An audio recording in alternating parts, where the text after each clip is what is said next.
ስናስበው ይህን ሁሉ መንደር የሚሰሩት ከሆነ መሬት እንዳያንሳቸው ብለን አስበናል እና ምን ማለት ነው እዚህ አካባቢ ሌላ ቶሎ አምጥተን ቦታውን አስይዘን መሄጃ እናሳጣቸው ማለታችን ነው። አነ እግዚአብሔር ፈዋሲከ እኔ ፈዋሽህ እግዚአብሔር ነኝ። ኦሪት ዘጸአት ምዕራፍ 15 ቁጥር 26። በኢትዮጵያ ኦርቶዶክስ ተዋሕዶ ቤተክርስቲያን በደቡብ ጎንደር ሀገረ ስብከት የርዕሰ ገዳማት ወአድባራት ጣና ቅዱስ ቂርቆስ አንድነት ገዳም የአራቱ ጉባኤያተ መጻሕፍት ምስክር ትምህርት ቤት ጠቅላላ ሆስፒታል በብፁዕ አቡነ ሚካኤል የደቡብ ጎንደር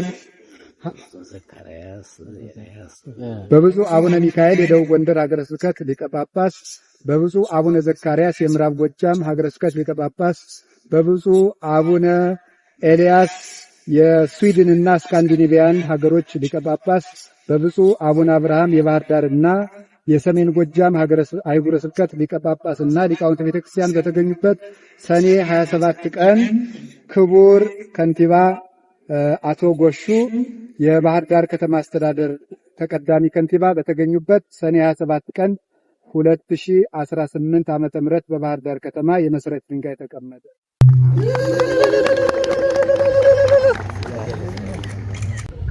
እንደ እውነቱ ለመናገር ይሄ በመንግስት መሰራት ያለበት ነው። በመንግስት መሰራት ያለበት ነው። መንግስት እየሰራም ነው። በእርግጥም መንግስት እየሰራ ነው። ነገር ግን ደግሞ ይሄ የሃይማኖት ተቋማት በዚህ ልክ ትልቅ ራዕይ አንግበው ሲመጡ የመንግስትን የህዝብን ሸክም ሊያቀል የሚችል ለመንግስት ብቻ ሳይሆን ለዜጋ ትልቅ ትርጉም ያለው እኛ እንደ መንግስት ትልቅ ክብርና ቦታ የምንሰጠው ነው። ዜጎችም እያንዳንዳችን ለዚህ ትልቅ ክብር ልንሰጠው ይገባል። እውነት ይህንን ላደረጋችሁ በጣም እናመሰግናችኋለን። ሁሉም ሃይማኖቶች እንዲህ አይነቱን የሰው ልጆችን ሰው ፍለጋ እንዳሉት አባታችን ሰው ለማድረግ በዘመኑ የገጠመንን ፈተና ሁሉ ተጋግዘን ለማለፍ ሰው ለማውጣት ገናና ሀገር ታላቅ ታሪክ ያላት ሀገር ማስቀጠል የምንችለው ሰው ሲኖር ነው። ሀገርን የሚመራ ሀገርን የሚያስተባብር ትውልድ ሲገነባ ነው። ትውልድን ለመገንባት ታስቦ ጭምር ነው። እውነት ለመናገር በጣም ደስ የሚል አገላለጽ ስለሰማሁ እኔ አባታችን ሲያስተምሩ በጣም ደስ ነው የሚለኝ። ልቤ ክፍት ብሎ ነው ማዳመጣቸው። ምክንያት ኦርቶዶክሳዊ የሆነ ሰው ከዚያም በላይ ኢትዮጵያዊ የሆነ ሰው የምናፈራበት ማዕከል ነው ያለው። ታላቅ ሀገራዊ ኃላፊነት ነው ይሄ። ሀገራችን የምትፈልገው እንደዚህ አይነት ደግ ለሀገራቸው ለሕዝባቸው ፍጹም አገልጋይ ታማኝ የሆኑ ሰዎችን ነው። እውነት ለመናገር የኢትዮጵያ ኦርቶዶክስ ቤተክርስቲያን አንጋፋ ቀደምት ዓለም አቀፋዊ ለሀገራችን ደግሞ መሰረት ናት። ለኢትዮጵያ መሰረት ናት። መሰረቱን እንድትቀጥል ግን ልክ አባ ገብረ ኪዳን እሳቸውን የመሰሉና እሳቸውን በአራቱም አቅጣጫ የጠሯቸው የጉባኤ መምህራን ትውልዱን መቅረጽ ላይ የሚያደርጉት ርብርብ ተጠናክሮ ሊቀጥል ይገባል። ትውልድ መቀረጽ አለበት። አባቶቹን የሚመስል የአባቶቹን ታሪክ የተቀበለ የአባቶቹን ታሪክ የሚሸከም እንደ አባቶቹ ደግሞ ታሪክ የሚሰራ ትውልድ ያስፈልጋል። አሁን የጎደለንን የሚሞላ ሲኖር ነው የሚመክር የሚያስተምር ያስፈልገናል። አሁን ጊዜው ያስፈልገናል እና ብፁዓን አባቶች ይህን እሴት መጠበቅ ያስፈልጋል። በሺህ ዓመት የተገነባ ነው። እንግዲህ ከክርስቶስ ልደት በፊት ጀምሮ የተመሰረተውን መሰረት ማጽናት ያስፈልጋል፣ መጠበቅ ያስፈልጋል።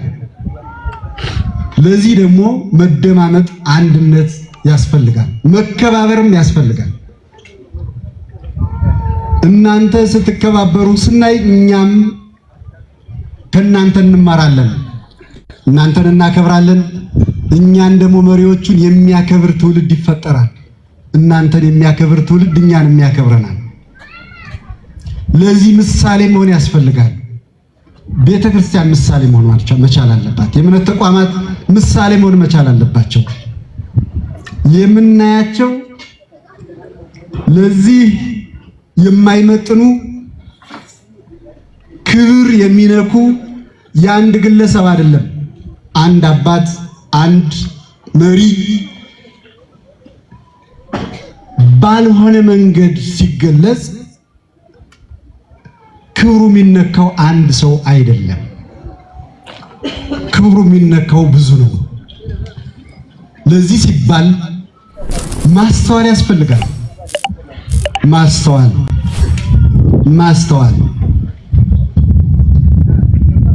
ሚስጥሩ ሳይገባን ቀለል ብለን ለማቃለል የምንፈልግ ካለን ማስተካከል ያስፈልገናል። ግን ዛሬ የመሰረት ድንጋይ ያስቀመጥነውን በተጀመረበት መንገድ ዳር ማድረስ ያስፈልጋል። መተባበር ያስፈልጋል። የባህር ዳር ከተማ አስተዳደር ይህን ቦታ ሲሰጥ እንዲከፍሉ የተደረገው እዚህ ቦታ ላይ ለባለ ይዞታዎች የይዞታ ባለቤቶች ካሳ ብቻ ነው። እንደሌላው እንደ ባለ ሀብቱ ካርታ ፈርመን ስንሰጥ ሊዝ መክፈል ነበረባቸው። እኛ ሊዝ ሳትከፍሉ ካርታ አንሰጥም አላልንም። ወደፊትም የከተማ አስተዳደሩ የሊዝ ክፍያና ሌሎች ጉዳዮችን ሆስፒታሉ ተሰርቶ ስራ ውሎ የሆነ ደረጃ እስከሚደርስ ድረስ በትዕግስት በትብብር አብረን የምንሰራ መሆኑን በሌላ መልኩ ለሆስፒታሉ ግንባታ አሁን እንደነገሩን ከሆነ መንደር ነው ምን መሰረት ብለውናል። የሰጠናቸው ደግሞ 30,000 ካሬ ሜትር ነው።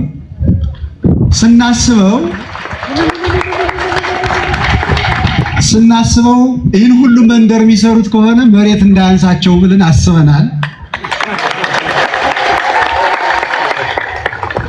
እና ምን ማለት ነው እዚህ አካባቢ ሌላ ቶሎ አምጥተን ቦታውን አስይዘን መሄጃ እናሳጣቸው ማለታችን ነው። ጊዜውን ጠብቆ ደግሞ እነሱ ጥያቄ ሲያቀርቡ የሚሆነውን እናደርጋለን፣ በትብብር እንሰራለን። ይሄ የኛ ኃላፊነት ጭምር ስለሆነ ነው። ምናልባት ይህንን ስንናገር እንደው እነዚህ ሰዎች ምን ለስጋው አይደላ አይነት ሐሳብ እንዳይኖር ወየው ሆስፒታል ለመገንባት ያሰባችሁ ሌሎች የእምነት ተቋማትም ካላችሁ ህዝብን የሚጠቅም ሆኖ እስከተገኘ ድረስ እኛ ለመስጠት ዝግጁ ነው። አሁንም ትምህርት ቤት ጠይቃችሁን አልከለከልንም። ምንም ጠይቃችሁን አልከለከልንም። ይህንን እንድታደርጉ እኛ እናበረታታችኋለን። የሚጠበቅብንን ደግፋችኋለን። ሌሎችንም እንደዚህ ነው መሆን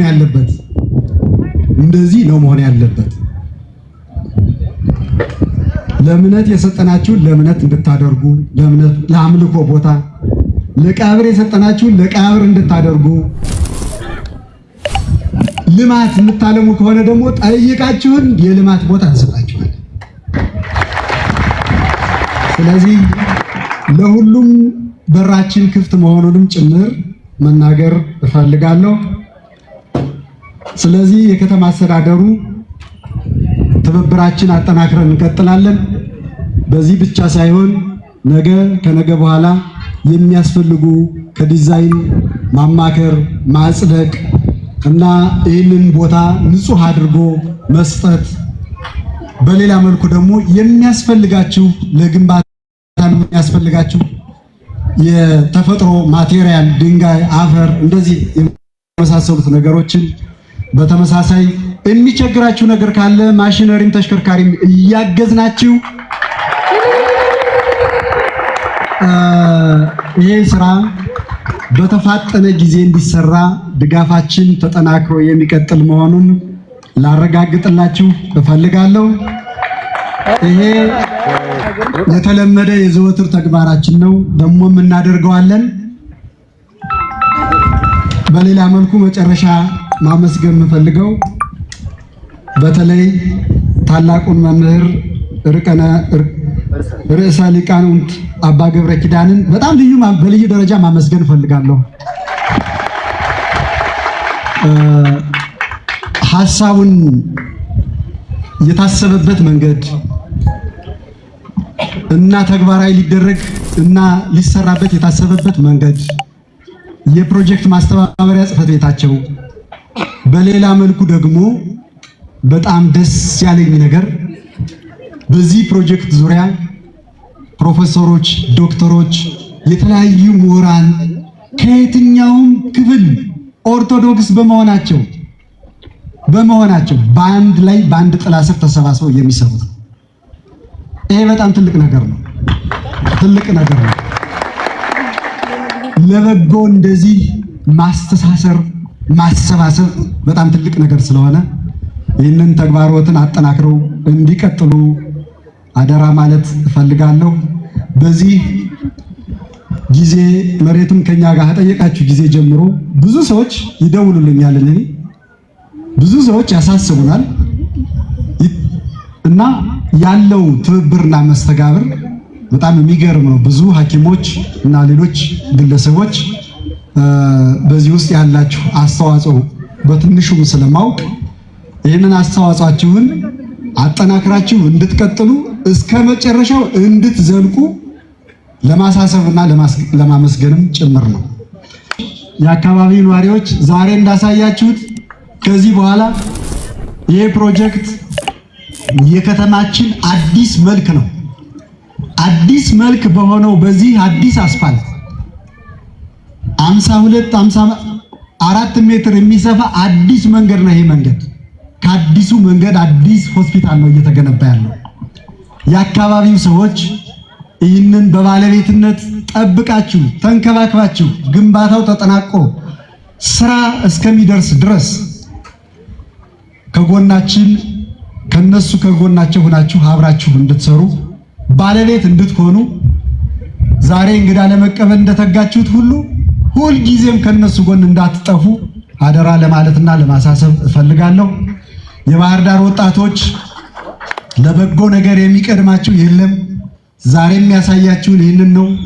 ይህን መልካም ባህሪያችሁን ለበጎ ነገር የመትጋት ለበጎ ነገር ግንባር ቀደም የመሆናችሁን ለሰላም ለአንድነት ዘብ የምትሆኑ የከተማችን የጀርባ አጥንት ስለሆናችሁ ይሄ ሆስፒታል ለዛሬ ብቻ ታይታችሁ እንዳትጠፉ ከጎናቸው ሁናችሁ እንድታስተባበሩ አደራ ለማለት ነው።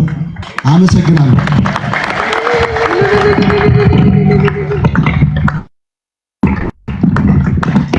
ክቡር ተቀዳሚ ከንቲባ መተጎሹን እግዚአብሔር አምላካችን ይጠብቅልን፣ እግዚአብሔር ይስጥልን።